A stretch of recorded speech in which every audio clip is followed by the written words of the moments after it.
as Radix Ventures, we started investing this year, so we are a new fund.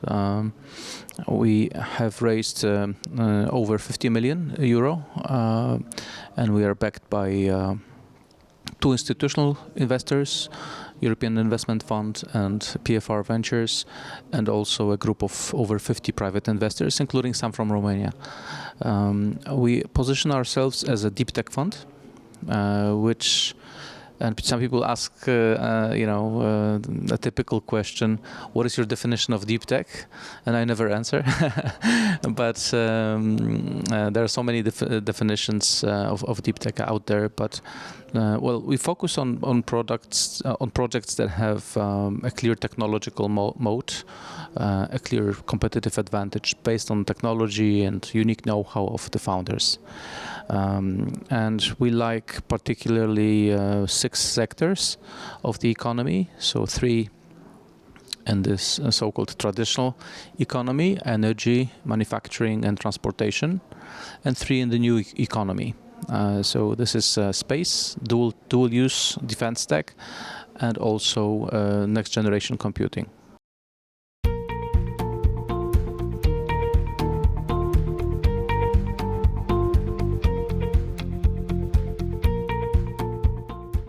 What I can say is Alex Mihailchuk, who is part of the executive team at UiPath, is our venture partner. We also have some other Romanian investors whose names I cannot disclose because of confidentiality. Well, we've been coming to Romania many times in the last couple of years. So we are actively looking at startups coming out of Romania. We consider it one of the key geographies for us. Of course, the first one being Polish, as our core team is based in Poland.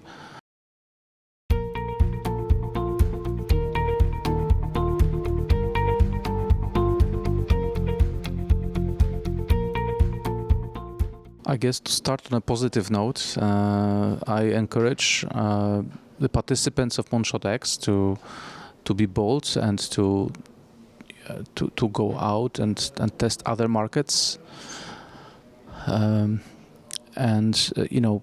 I've shared some stories of startups that have actually started to grow much more rapidly once they expanded out of their domestic market.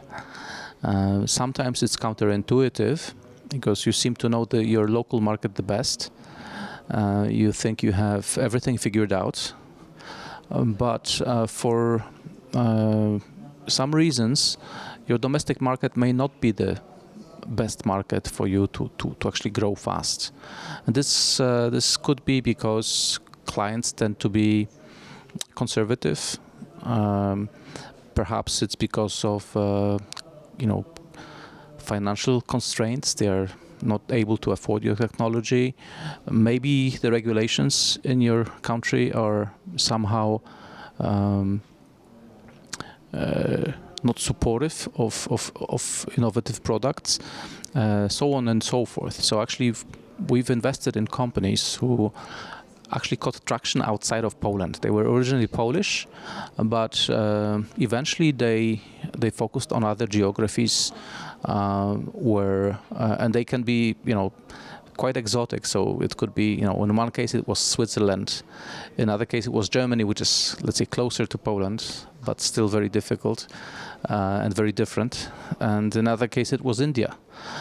So you see that just because you're starting from Romania doesn't mean that Romania will forever be your top 1 market, right? And hopefully you should be actively, testing other markets. So that was my first message.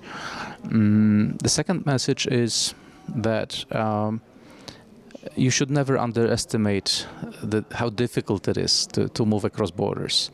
Of course, the level of difficulty varies depending on what kind of business you have. If you are a consumer business that is sold and delivered via internet, basically, moving across geographies is pretty much, seamless. But if you're a B2B company, and you have to figure out a supply chain for every single geography. You'd better start with an assumption that getting into a new market is like establishing a new company. It's like launching a new company from the scratch. So you have to rethink all the elements of your business model, how you market your product, how are the customers going to find out about your existence, how you sell, what is the value prop for your clients, how you deliver and service customers, maintain their loyalty. The pricing could be different, supply chain, so forth and so forth. So, so if you take that approach, that you take nothing for granted and you treat it like almost a new business, then you're less risky. Then there's less risk to that you will fail, right? Otherwise, you can make some wrong assumptions, and you just figure out later on that okay, I thought it would be simpler, but it isn't. Yeah. So that was my second point, and I guess the third one would be that it's great to see so many successful companies here in the room, right? And they are all successful. I mean, they've grown. Some of them existed for more than 20 years. Their revenues are above 5 million euro. So they're not startups anymore. They're scale-ups or even mature companies. But I think, but still, they're mostly focused on Romania, and I think you have to realize that however successful you are, and whatever has allowed you to get to the point where you are today, is probably not going to be sufficient when you move to other markets and you want to increase the rate of your growth. So don't feel complacent. Think about and I think also one of the other panelists mentioned that, or a couple actually. Think of what are the other people that you need to invite to your executive team to make sure that you don't learn from your own mistakes.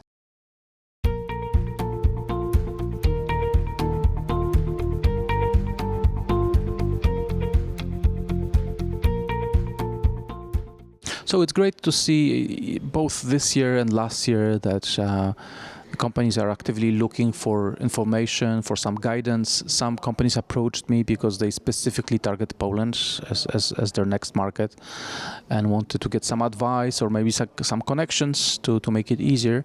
And I'm obviously happy to do it. So, and I think some companies are still in this phase of sort of warming up to the idea of scaling up, right? They haven't really clearly yet made up their mind about what markets to go after. Certainly, the last 5 days here have helped them to prioritize and to make get closer to the decision.